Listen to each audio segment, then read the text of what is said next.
મિત્રો અત્યારે આપ જોઈ રહ્યા છો 10થી 11 મહિનાના મારા પપૈયા થઈ ગયા છે અને સારું એવું ઉત્પાદન પણ અમે લીધેલું છે. અત્યારે આ તમે છોડ જોઈ શકો છો, સરસ મજાના છોડ થઈ ગયા છે પપૈયાના, આખા ઝાડ હોય એવા. અને તમે માલ પણ અત્યારે મારી સાથે જોઈ શકો છો મિત્રો. સરસ મજાનો બેસાડ પણ જોઈ શકો છો. 10થી 11 મહિનાના પપૈયાની અંદર આપ મારી સાથે નિહાળી રહ્યા છો. અને 8થી 9 વારા તો 10 વારા તો અમે ઉતારી લીધા મિત્રો, એ પણ તમને જણાવું. આપ જોઈ રહ્યા છો અત્યારે પપૈયાની વાડીમાં આ રીતના 5-5 કિલોના પપૈયા પણ મિત્રો તમે મારી સાથે જોઈ શકો છો. વધઘટ બેસતા હોય છે એ પણ તમને જણાવી દઉં. અને કોઈ પણ જાતનો રોગ આવેલો નથી. યોગ્ય ટ્રીટમેન્ટ કરશો મારી જેમ મિત્રો, સારા એવા માઇક્રોન્યુટ્રન અને ખાતરની, તો તમારે પણ દવાનો છંટકાવ નહીં કરવો પડે. અને મારી સાથે તમે વાડી અત્યારે જોઈ શકો છો મિત્રો. તમે જોઈ શકો છો. અને અમે પશુઓના ભેંસોના ચારા માટે ઓટ પણ વાયેલા છે. કૌશિક બતાવો, ઓટ તોડીને બતાવો, છોડ તોડીને બતાવો ભાઈ. આ રીતનું બિયારણ એનું બેસતું હોય છે અને આ રીતના ઓટ્સ કહેવાય.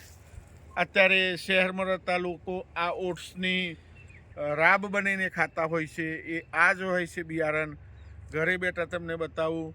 તમારે તો તૈયાર રિફાઇન થઈને આવતું હોય પેકેટમાં ઓટ્સ, એટલે ખ્યાલ નહીં આવે.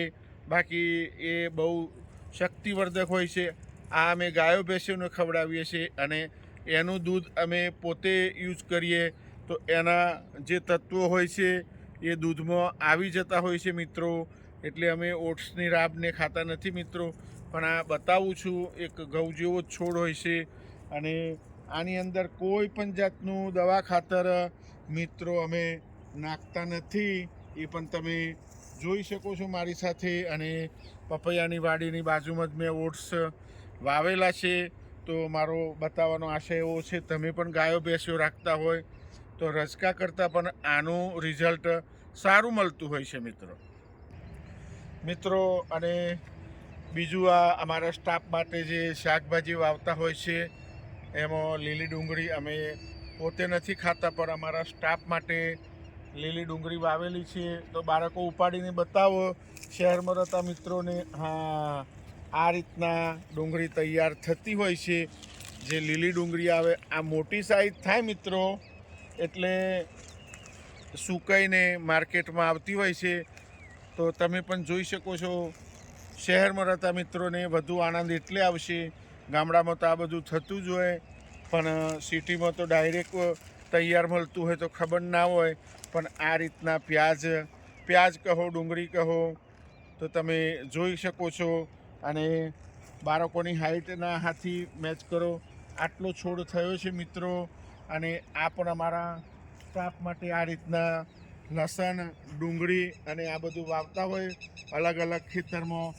કેમેરામેન વાડી પણ દૂરથી બતાવે, એનો ગ્રોથ કેટલો થયો છે મિત્રો, એ પણ તમે જોઈ શકો છો.